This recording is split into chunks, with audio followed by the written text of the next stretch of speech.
இப்போ நிறைய பேர் பாருங்க, கல்யாணம் ஆன பிறகு 3 வருஷம் ஆச்சு, 5 வருஷம் ஆச்சு, குழந்தை பாக்கியம் இல்லைன்னு சொல்றாங்கல்ல. அப்போ ஏன் புத்திர பாக்கியம் கிடைக்கல? அதாவது நம்ம திருமண பொருத்தம் பார்க்கும்போது புத்திர பாக்கியத்தையும் நம்ம பார்க்கணும், 5ஆம் பாவத்தையும் 9ஆம் பாவத்தையும் பார்க்கணும். 5ஆம் பாவம் ஒரு பெண்ணோட ஜாதகத்தில் கெட்டிருந்தா ஆணோட ஜாதகத்தில் 5ஆம் பாவம் வலுவாக இருக்கணும். அந்த மாதிரி நம்ம சேர்க்கணும்.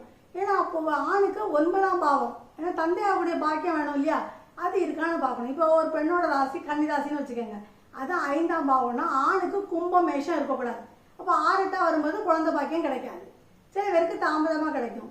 அப்போ இந்த மாதிரி அமைப்பு இருந்தால் நம்ம முதல்ல சேர்க்கும் போதே இப்போ ஒரு 5ஆம் பாவத்தில் செவ்வாய், ராகு, சனி இப்படி பாவ கிரகங்கள் இருக்கும். அப்போ ஆணோட ஜாதகத்தில் குரு வலிமையாக இருக்கணும். அந்த மாதிரி நம்ம ஜாதகம் சேர்த்தாச்சுன்னா குழந்தை ஆட்டோமேட்டிக்காக நம்ம கல்யாணம் ஆனோடனே கிடைக்கும். ரைட்டா? இப்போ நிறைய பேர் வீட்டில் பாருங்கள், கடனாக இருக்கும், அந்த கடனை அடைக்காமல் ஏமாற்றிருப்பாங்க. அவங்க வீட்லேயும் புத்திர பாக்கியம் கிடைக்காது. இல்லைன்னா பித்திரு தோஷம் இருக்கும், அவங்க வீட்லேயும்